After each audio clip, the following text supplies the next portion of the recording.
Alright, so all you bass heads out there and people who like bass as equal much as I do, I'm just going to make this little video here explaining what I'm going to be doing when I upgrade the system in the 2005 Mercury Mariner. I also want to give a shout out to Mazda2284, who's pretty much helped me design this system and answer the questions that I've had about, you know, everything and stuff like that. So go check him out on YouTube. I've got a couple of videos up about him. He's a bass lover too, and you know, good stuff like that. So first off, I just want to start off with what's in there now. There's a Kenwood 12-inch that is rated for 400 watts RMS, 1200 peak. There's a Soundstream TRX 550 putting out 550 watts RMS bridged at 4 ohms. So basically I'm putting 150 watts more than what that sub's rated for, and you know, it actually sounds pretty good with what's going on there in a pre-manufactured box and stuff. So that's all good. And I'm going to talk about the upgrade. So basically what Mazda2284 wanted me to do was put 312s in there, but I'm kind of limited on space since the Mercury Mariner is a compact SUV with not a lot of space to work with. I'm trying to keep trunk space and stuff like that. So I'm going to be putting 212s in there, and I'm going to be putting two 12-inch Pioneer Competition Series Pro subs, 1,000 watts each, 3,500 peak. So that's pretty awesome. And just a little bit more about the Pioneer subs is that, let me see here, it's got a 110 ounce double stacked magnet. Let me turn my page here. Dual 4 ohm 4-layer voice coil. So it's got dual voice coils, so I'm going to be wiring those down to, I don't know how Mazda's having me set this up, but we're going to eventually get it all down to 1 ohm and be good to go. The model on those is the Pioneer TS-W302D4. It's the 4 ohm ones, not the 2 ohm.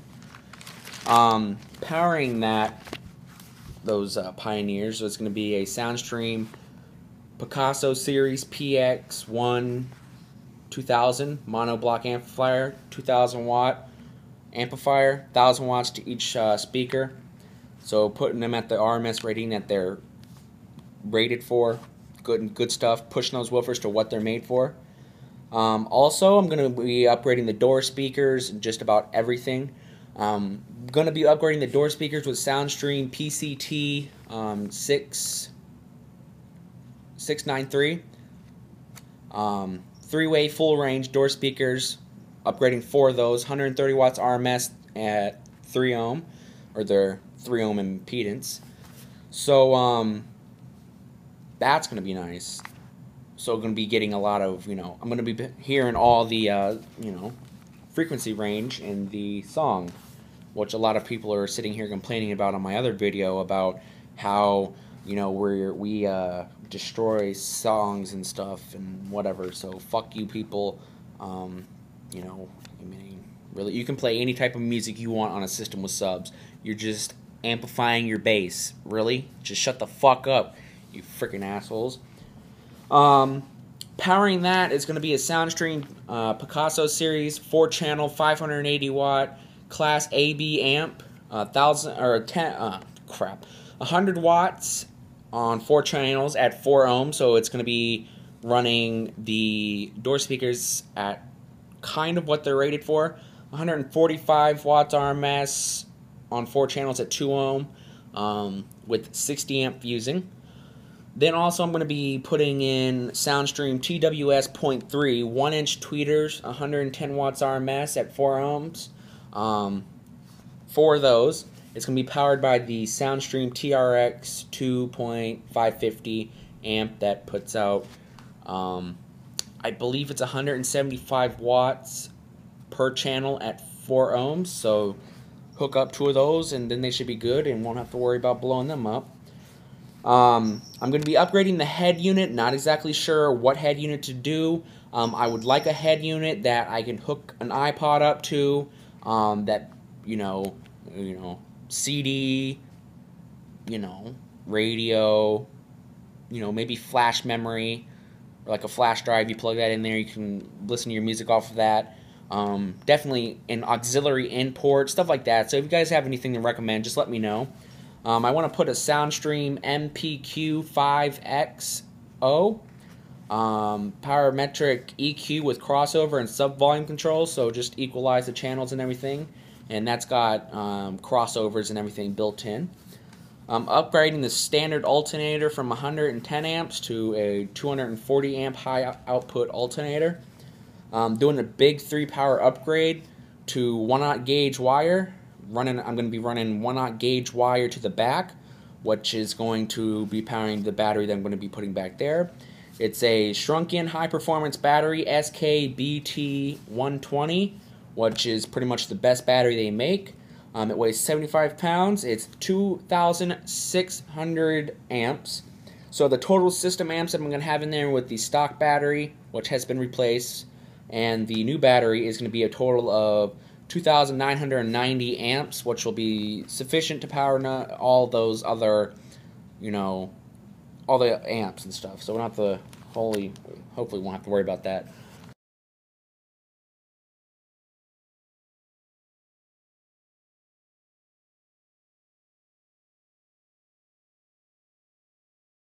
High quality RCA cables. I'm going to be using 1/0 gauge for the ground.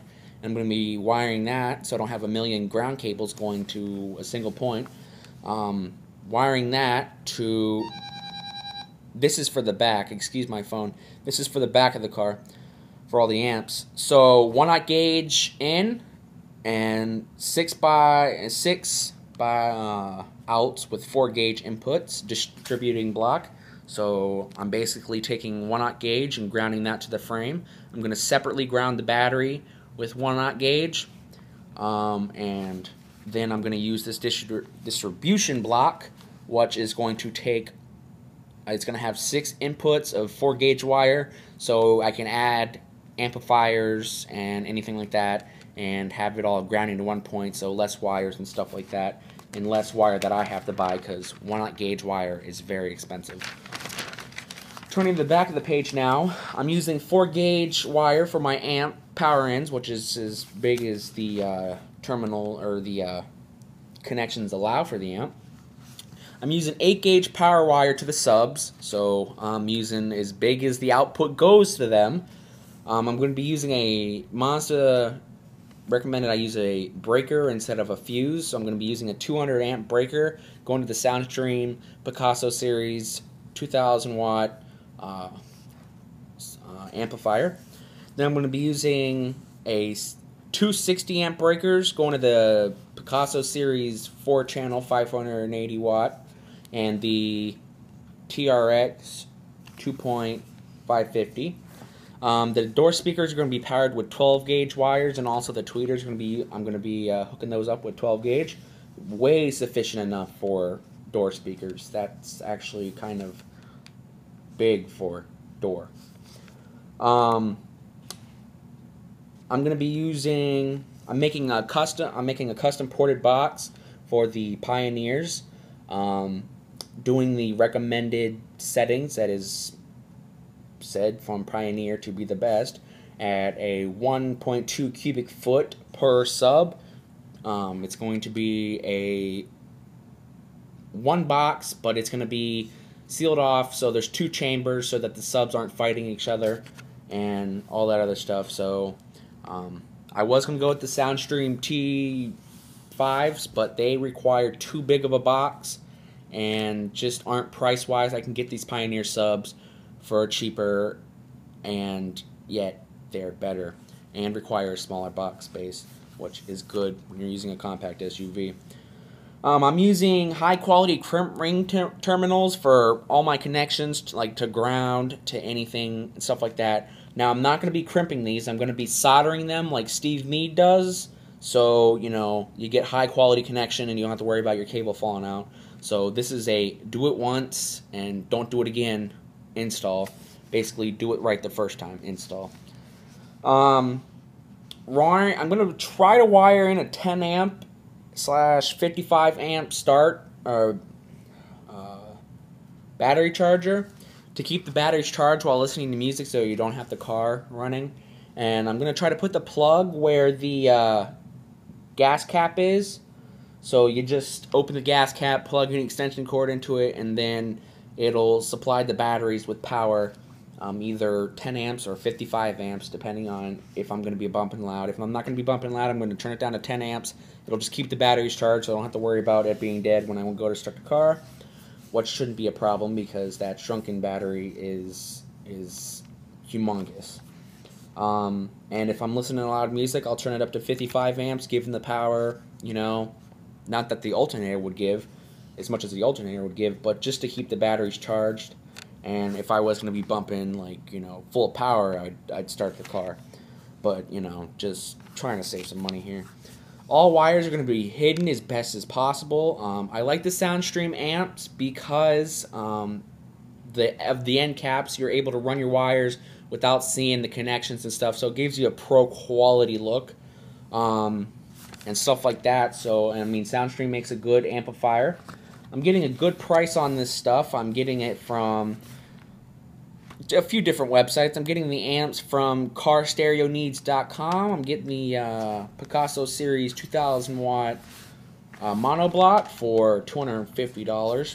And getting the Picasso 580 watt 4-channel amp for about $150. So getting a good deal on this, and then I'm going to try to power the tweeters off of the Tarantula Series 1.